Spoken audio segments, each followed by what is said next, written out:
Diddy's downfall, secret tapes, drug-fueled parties, and the courtroom that changed everything. The empire that Sean Diddy Combs spent decades building is now collapsing in a quiet courtroom in Manhattan.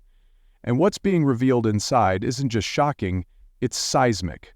Gone are the flashing lights of the red carpet and the glamorous parties filled with celebrities and champagne. In their place are federal agents, encrypted hard drives, and testimonies so chilling that even seasoned court reporters admit they've never seen anything quite like it. Diddy, the mogul who once ruled hip-hop with a diamond-encrusted fist, is now the center of a trial involving allegations of sex trafficking, racketeering, and decades of psychological abuse.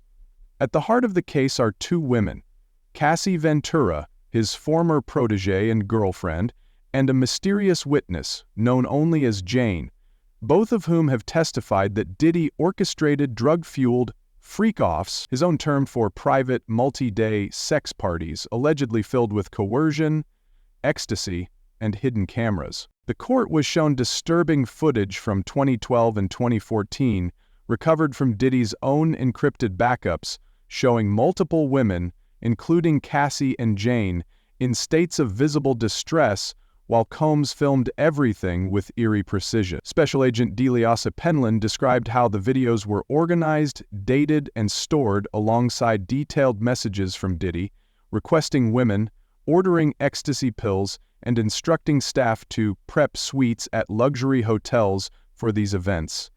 Jane's testimony sent shockwaves through the courtroom.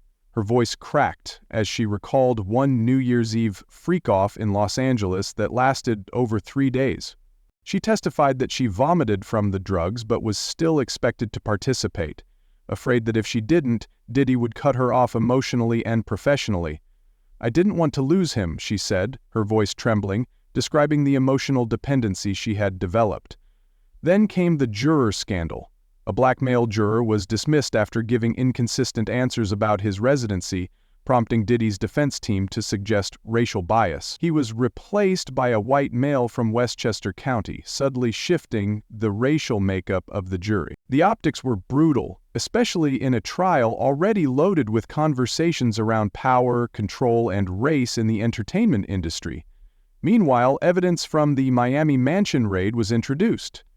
Duffel bags filled with sex toys, lubricants, rubber ducks, and assault rifles with serial numbers scratched off. The prosecution claimed it was a disturbing mix of violence and sexual domination, painting a picture of a man who blurred the lines between pleasure and power. But the defense? They're pushing back hard, arguing that everything was consensual. They say these were adults engaging in an alternative sexual lifestyle, that Cassie and Jane were willing participants, that texts where they express affection or discuss money prove there was no force, just regret. But prosecutors counter with trauma expert testimony from Dr. Don Hughes, who explained how victims of coercion often return to their abusers and even protect them. And then there's the crowd outside, swarming with fans, protesters, media vans, and even Kanye West, who made a brief but shocking appearance at the courthouse, though he wasn't allowed into the courtroom itself. The symbolism couldn't be more surreal, one fallen icon standing outside another's collapse.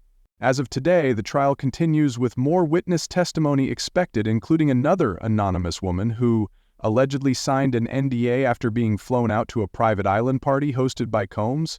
If convicted on all charges, Diddy could face life in prison, but the damage has already spread.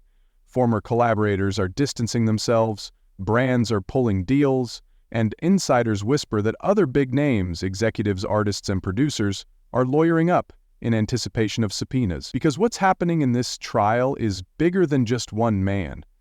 It's about the dark, rarely discussed, underbelly of fame, the transactional relationships hidden behind private jets and champagne-soaked club nights. And as this trial heads toward its conclusion, one question remains. Will this finally be the moment when fame stops being a shield? When power stops buying silence? Or will Diddy walk away once again, bruised but untouchable, while his accusers are left to pick up the shattered pieces of their past? One thing is certain, the music industry may never look the same again. The trial of Sean Diddy Combs isn't just about sex and scandal, It's about how long a culture can ignore the screams behind a soundtrack. If you want daily breakdowns of this case, every twist, leak, and witness testimony, hit subscribe now, smash that like button, and turn on notifications so you never miss a single update. This story is still unfolding, and when the verdict drops, you'll want to be the first to know.